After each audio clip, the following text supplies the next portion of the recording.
നമ്മുടെ ഈ ലസ്സി ഉണ്ടല്ലോ ഒരു അടിപൊളി ഡ്രിങ്കാണ്.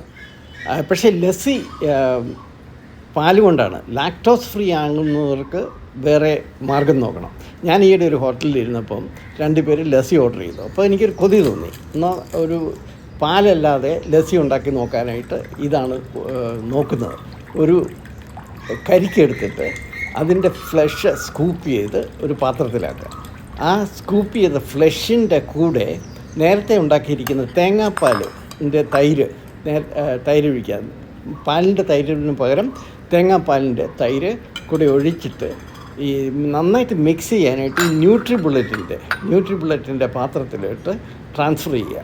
ഈ ന്യൂട്രിബുള്ളറ്റിൽ നന്നായിട്ട് അടിച്ച് നല്ല ക്രീമി ആയിട്ട് വരും. ഈ ന്യൂട്രിബുള്ളറ്റിലേക്ക് ട്രാൻസ്ഫർ ചെയ്തിട്ട് അതിലേക്ക് 1 ടിൻ തേങ്ങാപ്പാൽ അങ്ങ് ഒഴിച്ചു കൊടുക്കണം. 1 ടിൻ തേങ്ങാപ്പാൽ ഒഴിച്ച് കഴിയുമ്പോൾ നല്ല ക്വാണ്ടിറ്റി വരും. പിന്നെ വെള്ളമൊന്നും ഒഴിക്കേണ്ട കാര്യമില്ല. നല്ല തിക്കായിട്ടുള്ള തേങ്ങാപ്പാലാണ്. അത് ഒഴിച്ച് കഴിഞ്ഞിട്ട് കുറച്ച് കശുവണ്ടിയും മുന്തിരിങ്ങയും അരിഞ്ഞ് അതിലേക്ക് ഇടുക. അതിപ്പം അതിൻ്റെ ഫ്ലേവറും അതിൻ്റെ ആ തരിതരിയും ഒക്കെ വരും. അത് വളരെ നല്ലതാണ്. എന്നിട്ട് നമുക്ക് ഈ മിക്സിൻ്റെ കൂടെ കുറച്ച് സ്ട്രോബെറി കഷ്ണങ്ങളിടുക. സ്ട്രോബെറി ഇട്ടിട്ട് സീ സോൾട്ട്, ഒരു നുള്ള് സീ സോൾട്ട് ഇട്ടുക. 1 സ്പൂൺ ഏലക്കാപ്പൊടി ഇടുക. ഏലക്കാപ്പൊടിയും ഇട്ടിട്ട് അതിന് മുകളിൽ ഒരു 3-4 ക്യൂബ് ഐസ് ക്യൂബ് ഇടുക. എന്നിട്ട് ബ്രൗൺ ഷുഗർ, മധുരത്തിന് വേണ്ടി കുറച്ച് ബ്രൗൺ ഷുഗർ ഇടുക.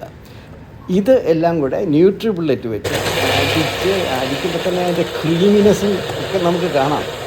എന്നിട്ട് ഒരു ടോൾ ഗ്ലാസ്സിലിട്ട്, ഇത് നീളമുള്ള ഗ്ലാസ്സിലിട്ട് ട്രാൻസ്ഫർ ചെയ്ത് നല്ല ക്രീമി അതിൻ്റെ ഫ്രേഗ്രൻസ് വരും. ലസ്സി ഇങ്ങനെ വരികയാണ്. ഇനിയിപ്പം നമുക്ക് പാല് കൊണ്ടുള്ള ലസ്സി വേണമെന്നില്ല.